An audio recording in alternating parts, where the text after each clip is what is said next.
Vamos conversar sobre a reunião agora, tentar projetar o que a reunião vai oferecer a partir das 10 horas da manhã com o governador do Espírito Santo, Renato Casagrande. Governador, obrigado pela entrevista, pela atenção com a CNN mais uma vez, hein? Obrigado, Colombo. Obrigado, Elisa. Obrigado, Luciano. Uma alegria estar com vocês aqui mais uma vez. Governador, qual é o nível de preocupação que o senhor tem hoje com a crise institucional que o país atravessa? O senhor vislumbra alguma perspectiva de ruptura mais grave do que aquela que nós já estamos enfrentando agora? Eu não vejo ambiente para uma ruptura efetiva, tá certo? Eu não vejo ambiente para isso, não acredito que as instituições brasileiras estejam fragilizadas para que possam permitir chegarmos a esse ponto, não tem ambiente político para isso. Mas o que tem acontecido efetivamente é que há permanentemente um ataque à Constituição, há um ataque às normas legais, há um enfrentamento permanente entre as instituições. E isso, mesmo que a gente saiba que é difícil você ter uma ruptura, né, porque nós estamos enfrentando hoje o período mais longo da democracia brasileira, e o Brasil é uma economia importante no mundo, então não tem espaço na política internacional, não terá apoio do ambiente político internacional para uma ruptura num país como o nosso.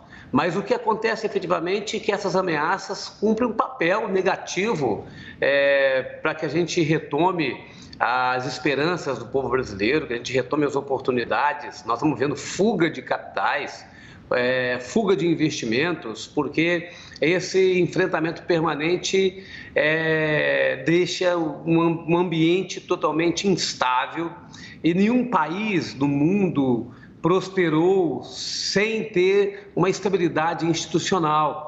Unidade e estabilidade institucional não é uma concordância permanente entre as instituições, mas é um respeito dentro das divergências. O que nós estamos vendo, infelizmente, esses ataques acabam criando um ambiente de desrespeito, alimentam uma base que ataca também todas as demais instituições fora da presidência da República, e isso cria essa fuga de oportunidades que poderia estar ajudando a alimentar empregos aqui dentro do nosso país. Gente de fora que poderia investir aqui, gente daqui que poderia estar com mais segurança em fazer investimentos. Então, esse debate insano acaba prejudicando efetivamente o desenvolvimento e a prosperidade do nosso país.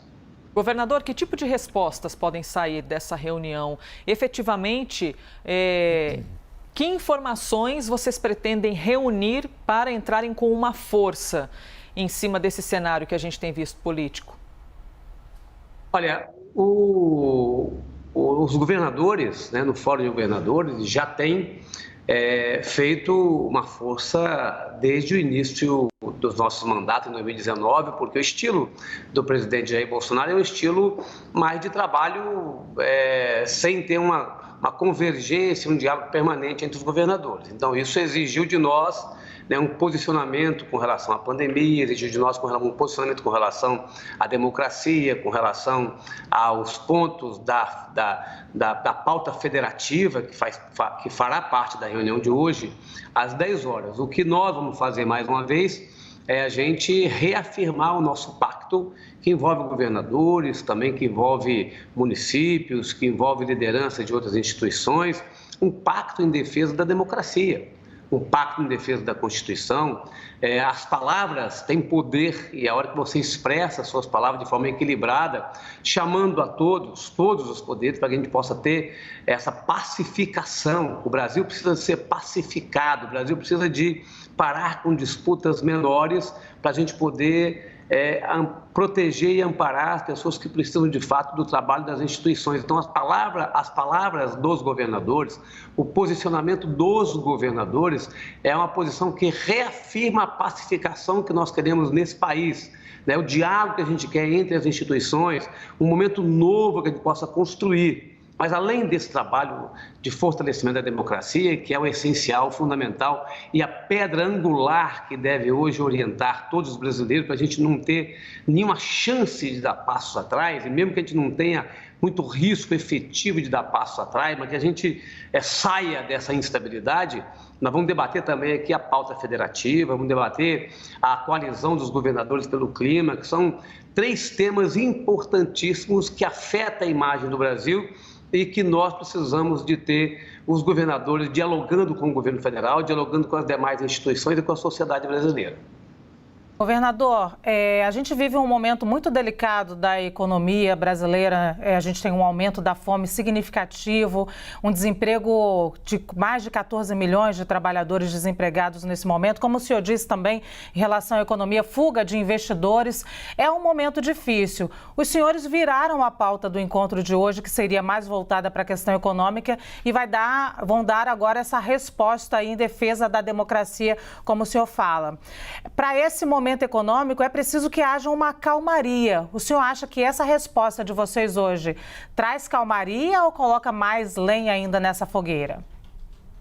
A nossa posição vai ser muito equilibrada, Luciana, porque nós queremos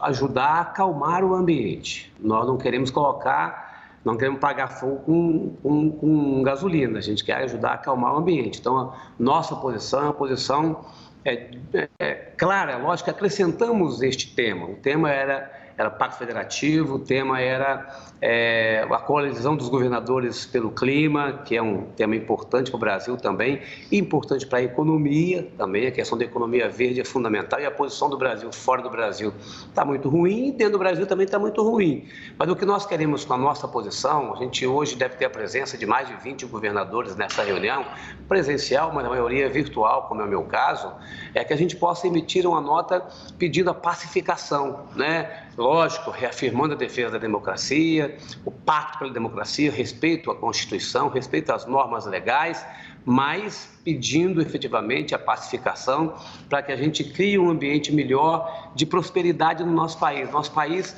eu repito assim, nós estamos vendo alguns países totalmente desorganizados, né? Desorganizados na América Latina, como na Venezuela, desorganizados fora, como no Afeganistão. Estamos vendo países que se perderam efetivamente e nós não podemos nos perder na nossa caminhada. Assim, nós avançamos pouco nessas últimas décadas, mas nós temos chance de a gente avançar se a gente conseguir pacificar o ambiente. Então, a palavra dos governadores vai ser na direção da gente buscar a pacificação. Governador, o Gustavo Uribe e a Basília Rodrigues, nossos analistas, estão aqui também, querem fazer perguntas ao senhor. Gustavo, bom dia. Bom dia a todos, bom dia, governador. Governador, eu conversei com alguns outros governadores ontem e eles me disseram que ainda havia uma dúvida se nessa nota final irão citar diretamente o nome do ministro Alexandre de Moraes, que teve um pedido de impeachment ingressado pelo presidente Jair Bolsonaro. Os senhores já chegaram a um consenso se farão uma menção clara nesta nota final ao ministro Alexandre de Moraes? Não chegamos ainda, vamos decidir durante a reunião agora. Mas é claro que a posição da maioria dos governadores é contrária ao pedido de impeachment do ministro Alexandre de Moraes. É claro porque o ministro Alexandre de Moraes está exercendo sua função como ministro. Seria mais ou menos, Gustavo, se nós pedíssemos, por exemplo, o impeachment do presidente Jair Bolsonaro, porque ele está tomando a decisão de encaminhar ao Congresso o pedido de autorização para privatizar os Correios, tá certo? Cabe ao presidente Jair Bolsonaro, no poder delegado a ele na eleição, de tomar as medidas na área econômica mais adequadas que ele considera. Então, assim, não há razão, né, da gente, por um ato da sua função, da sua legitimidade, né, da sua autoridade, a gente, então, pedir o impeachment do presidente Jair Bolsonaro, caso fosse uma situação dessa. E do mesmo jeito, da mesma forma, não há como você pedir o impeachment do ministro Alexandre de Moraes, porque ele tomou uma decisão dentro daquilo que é previsto na Constituição. Então, mesmo não temos ainda a decisão se a gente vai expressar, tá certo, essa posição. Eu sou defensor que a gente expresse, né, essa posição, mas a maioria dos governadores tem certeza que tem essa posição clara com relação a esse pedido de impeachment. Governador, o que mudou na percepção dos governadores? Muito bom dia, né? A começar aí para o senhor. Na semana passada, naquela primeira manifestação, na primeira carta dos governadores quanto à disputa de poderes, houve a adesão de apenas metade dos mandatários estaduais. Então, ali, cerca de 14 governadores realmente assinaram aquela carta. Hoje, o encontro vai reunir pelo menos 20 governadores. O senhor acha que vocês estão mais preocupados com esse tom aí de disputa entre os poderes? O que mudou na percepção dos governadores da semana passada para agora? Olha, a crise se aprofundou. Da semana passada para cá, a crise se aprofundou. Nós tivemos aí pedido de impeachment do ministro Alexandre de Moraes, nós tivemos um pedido do presidente da República de desconsiderar o artigo 43 do Regimento Interno do Supremo Tribunal Federal. Nós estamos aí convocação de manifestações no intuito de fazer um enfrentamento ao Supremo. Então, assim, nós estamos vendo que o ambiente político está se deteriorando. E os governadores, como têm ao fim e ao cabo a missão de estar coordenando as ações nos estados, de executar as ações nos estados, nós estamos preocupados com esse ambiente, porque nós estamos começando agora a reduzir de forma muito objetiva os efeitos da pandemia. Nós temos mais um ano e pouco de governo, a gente precisa de responder efetivamente à sociedade que nós representamos, especialmente com relação à geração de emprego. E nós não estamos vendo, sem perspectiva da economia se recuperar, se nós continuarmos com essa instabilidade política e essa instabilidade institucional. Acho que a grande motivação dos governadores é um efeito de pacificação que precisa ter que acontecer agora para ter resultado no médio prazo, mas ao mesmo tempo também são as medidas que estão sendo apreciadas no Congresso Nacional. Por exemplo, essa medida do imposto de renda, tira recursos de todos os estados do Brasil, porque isso não está sendo considerado. Na hora que você faz mudanças pontuais no sistema tributário brasileiro, você também acaba retirando receita dos estados. Então, neste momento que a gente tem que dar muito apoio através de política de assistência social, pelo empobrecimento das pessoas e também de geração de emprego. Então, esses temas, que são temas emergenciais, como a alteração do sistema tributário nacional e o tema que pode ter repercussão de médio prazo, que é a estabilidade política e institucional no Brasil, isso tem nos preocupado muito. Governador, o senhor falou sobre as manifestações do dia 7 de setembro, não é? E há efetivamente muita preocupação a respeito delas, não é? Fossem manifestações contra ou a favor ao governo, simplesmente não haveria razão para preocupação, não é? Mas o tom dos manifestantes provoca preocupação, provocou uma operação de busca e apreensão na sexta-feira passada contra determinadas figuras. E há uma preocupação de envolvimento em algum nível de polícias militares, de policiais militares. Por exemplo, em São Paulo, há um comandante da Ativa que é o responsável por 7 grandes batalhões da Polícia Militar Paulista, convocando para a manifestação do dia 7. Claro que eu não vou pedir para o senhor comentar esse caso específico, porque é um caso de responsabilidade do governador de São Paulo, João Dória. Mas há uma preocupação entre vocês, governadores, chefes das polícias locais, sobre envolvimento de pelo menos alguns policiais militares, da Ativa inclusive, nesse movimento do dia 7 de setembro? É difícil a gente dizer que não tem preocupação, porque todos nós estamos vivendo esta instabilidade e um tensionamento das forças de segurança. Mas posso falar pelo meu estado. Aqui no meu estado nós temos uma situação muito equilibrada com as forças de segurança pública, tanto da Polícia Militar, que talvez seja a força que seja mais tensionada, como da Polícia Civil, dos bombeiros. A gente tem um ambiente de equilíbrio. Eu acho que os governadores estão todos dialogando com as suas forças policiais, com seus comandos, para que a gente tenha essa posição equilibrada e essa participação equilibrada de quem queira participar das manifestações. A preocupação com relação à manifestação do dia 7 é o que envolveu a manifestação, tá certo? Nós, naturalmente, numa democracia, estamos aqui defendendo a democracia, não temos nenhuma dificuldade com as manifestações e sempre fomos respeitosos com elas, até porque nós temos um Brasil que sempre procurou se manifestar de forma muito intensa. 2013 foi um exemplo claro disso. Eu era governador também em 2013. Mas o que envolve as manifestações, às vezes, algumas ameaças de violência e de ocupação de algumas instituições, isso é que nos preocupa e exige que a gente acompanhe mais de perto para que a gente não tenha nenhuma surpresa e que as manifestações sejam um espaço legítimo de defesa das suas ideias e não de alimentar ainda mais o enfrentamento entre essas instituições. Então, essa é a nossa preocupação, mas eu considero que todos os governadores estão atentos ao diálogo com as forças de segurança dos seus estados. Governador, o senhor falou aí a palavra enfrentamento, eu quero trazer esse enfrentamento, mas agora voltando os nossos olhos para pandemia de Covid-19. A gente sabe que cidades, estados receberam a independência, assim, digamos, por meio do próprio STF, para poderem decidir a melhor maneira para atuar, combater a pandemia de Covid-19.